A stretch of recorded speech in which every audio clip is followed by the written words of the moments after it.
Josh Hart here for Seconds Out. Frank Smith, what a night in Nottingham tonight. We'll start off at the top of the bill. Dalton Smith, round one demolition job. Just sum that up for me. Unbelievable. In the front row, they were saying take your time. I was saying don't take your time, just go for it. And he finished the job. He just showed the levels he's at. He's a special fighter, Dalton Smith.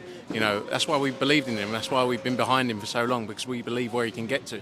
You know, European champion, collected all the belts, as this show was named tonight, and now we've got to focus on getting him a world title. Also keeping him active, because he's had a lot of time out the ring. The momentum, it's been tough with injuries, but we've got to keep him active now and get him busy. While targeting that world title shot, if you do want to keep him busy in the interim, what type of names are you going to be looking at? I think he needs another. You know, look, when he boxed Cepeda, as I said, a lot of people doubted him whether he was at that level yet, and he had an unbelievable, finish against him. I think he's got to have another step up. You know, names he's been talking about before, the likes of Liam Paro, those sort of names in and about there, he would fight any of them. You know, so there's great fights to be made. But first and foremost, we've got to make sure that activity's there. Look at dates, April, May time, getting back to Sheffield.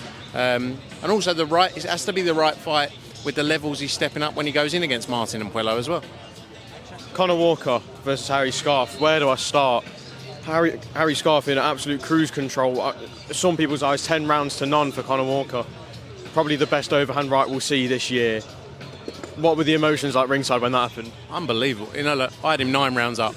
I did say when I got in the ring to Conor, could have done it a bit earlier, but what a finish. Conor Walker, and he's someone who really deserves it as well. I'm not saying people don't deserve it, but he deserves it. He's a nice bloke. He sells loads of tickets. And just, you want him to do well. And he said in the ring he's changed his life time and time again. And he always delivers big performances. And he's got huge opportunities ahead of him now because of the crowd he brings, because of the way he fights, and finishes like that. Is there any potential of a rematch between Scarf and Walker, or not really? No. Fair enough. I'll be honest with you. It wasn't at times the most entertaining fight, being completely open. Scarf was cruising, and the way Harry's style in there. But no, I wouldn't look at the rematch right now, no. What type of fight? Obviously, I know we want to keep Conor Walker active. Let him enjoy tonight first, but what type of fight can we see him in next? Look at defence?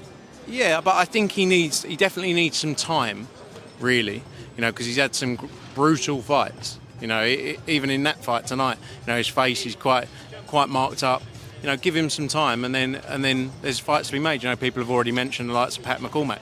Pat McCormack's got the Robbie Davis Jr. fight, which is a real step up for Pat as well on Feb 15th. But that could be, that could be a great fight for him as well. Well, Frank, I'm going to leave it there. Thank you very much for your time, and I'll see you at the O2 next week. Thanks, mate. Boom. How are you, mate? You all right?